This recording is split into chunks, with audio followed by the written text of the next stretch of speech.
2018 may arguably be the best year of gaming, with the generation's most top-rated games highlighted with God of War, Forza Horizon 4, and Red Dead Redemption 2. But 2018 was packed full of some of the lower-rated masterpieces in gaming, and it was these games that kept us entertained in this recap of the outstanding year of gaming in 2018.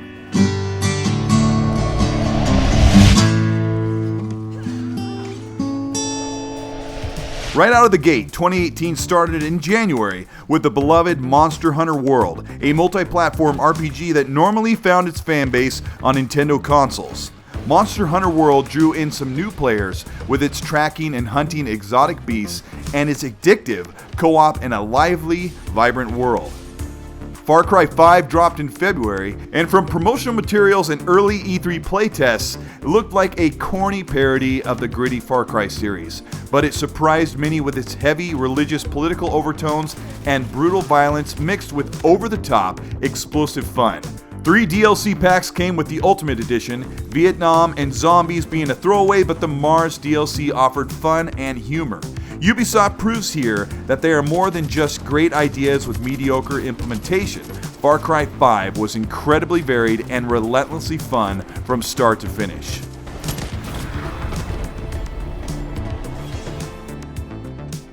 Deep Rock Galactic had the privilege of being first to Xbox via the game preview program, and for $30, it provided a unique mix of Minecraft meets Earth Defense, underground with mining, bug extermination, and physics-based fun in 4-player co-op. And throughout the year, the game continually improved and added features to keep the game evolving in the dark underground. In the spirit of physics-based destruction, Red Faction Guerrilla was remastered on consoles and in 60 FPS. The 8-year-old game shined in its rusty red glory. Not to be dismissed as merely another last-gen port, Red Faction encompasses what made Xbox 360 and PS3 games so much fun. Then came Sea of Thieves. Millions were excited to truly become a pirate on the Xbox One, and my 2-week beta time before launch had me hopeful that Rare had launched something truly one of a kind. My time with friends on a 4-man ship or even a sloop proved to be worthy of my $10 Game Pass entry.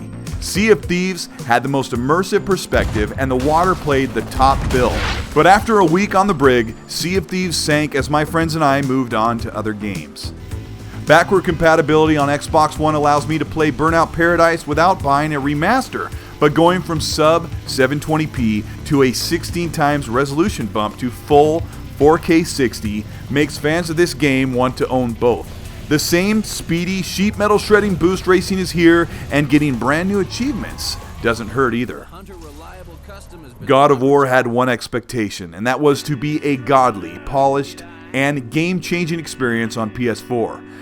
From the moment of the first axe retrieval to the fight in your backyard with Baldur, God of War nailed the feel and look of what we call AAA. The finely tuned humor and heart of characters to the massive scale of the world. God of War showed us back in April what it takes to become Game of the Year in November.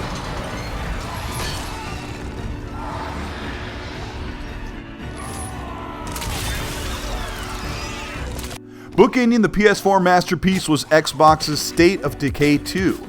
The original was an indie game with a cult following, and the sequel looked to improve on every facet, this time adding 4-player co-op, a staple of Xbox games. It did improve on nearly every part of the first game, but suffered from optimization across different server connections. We had 40 plus hours of fun, fright, and laughs within a small infected town in State of Decay 2, regardless of its low rating. But after Sea of Thieves offered no story, and seeing God of War deliver, it hurt State of Decay 2 being just a co-op quest-driven zombie simulator. No Man's Sky finally reached the orbit of the Xbox One, and Hello Games delivered the entire package with all DLC, and on Xbox One X, it was a full native 4K or 60 FPS in performance mode. No Man's Sky found new fans with a comprehensive content offering, and at times looked absolutely beautiful. I'm still quite lost in its mechanics and the questline, but it's good to see the Xbox ecosystem bolstering up and receiving games normally found only on PS4 and PC. Xbox Game Pass delivered all year long, showing the world that Xbox's Netflix of gaming is the future. There are almost 200 games in the service, and this fully optional service, including 3 to 4 first-party games, is well worth the monthly fee. Games like Vermintide 2 brought 4-player co-op day and date to Xbox, saving them $50, and 4-player co-op of Strange Brigade. And you can see why the engagement of Game Pass owners drives sales up for friends 600%. In the fall of 2018, an onslaught of games was upon us, and the first one was Lara Croft's Shadow of the Tomb Raider. The game started strong with big set pieces and mysterious ancient exploration. Shadow of the Tomb Raider looked and played best for $500 on the Xbox One X at near native 4K. Shadow of the Tomb Raider dialed back much of its combat in favor of puzzles and tombs, reducing enemy engagement to a third, which is a shame since the combat was feeling very snappy and very satisfying. What an untimely release for Lara, because we had a mere 10 days with her until Marvel's Spider-Man swung into the city. God of War set the high mark, besting even the incredible Uncharted 4 in 2016, but Spider-Man had charisma, fun, punchiness, and heart throughout my 35 hours of playtime. Combat, surgical takedowns, and the most liberating web-slinging across New York put my enjoyment over even God of War, and by the end, Peter Parker's delivery had me teared up in the last moments. Insomniac delivered one of PS4's best games ever. But Xbox wasn't done, and 2018 looked like a bust, with their first 2 games sitting at around 68 on Metacritic. Forza Horizon 4 drove in with sparkling celebration, offering more of the same but doing it all with maximum shine. The gigantic open world with hundreds of cars, dozens of varied races on and off road, and a place for all of your friends to gather. Forza Horizon 4 became one of the generation's highest rated games, and added Fortune Island DLC with lightning strikes across an Aurora Borealis sky. Ubisoft reskinned Assassin's Creed Origins to make Odyssey, but both were in the works for 3 years, and surprising to most and even me, Assassin's Creed Odyssey became my personal game of the year.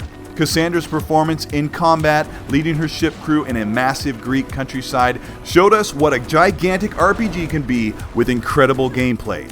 Odyssey is less an Assassin's Creed game and more of a Greek mythology RPG. Cassandra's place in the world felt real and powerful, and I enjoyed every minute of my 100+ hours with this outstanding game.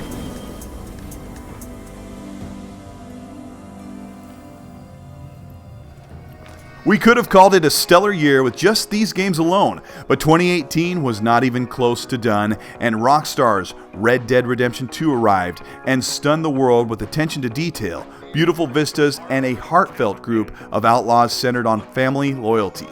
The only gripe I can give Red Dead Redemption 2 is it's a completionist nightmare. There is far too much to do, and some of it is not attainable as you go along. The long rides to and from each mission can be daunting, but the living world pulls you in, and it's amazing to see what visuals can be possible on a console. Just Cause 4 wasn't a game most people were asking to be made, especially after the third game was deemed nearly unplayable on console in 2015.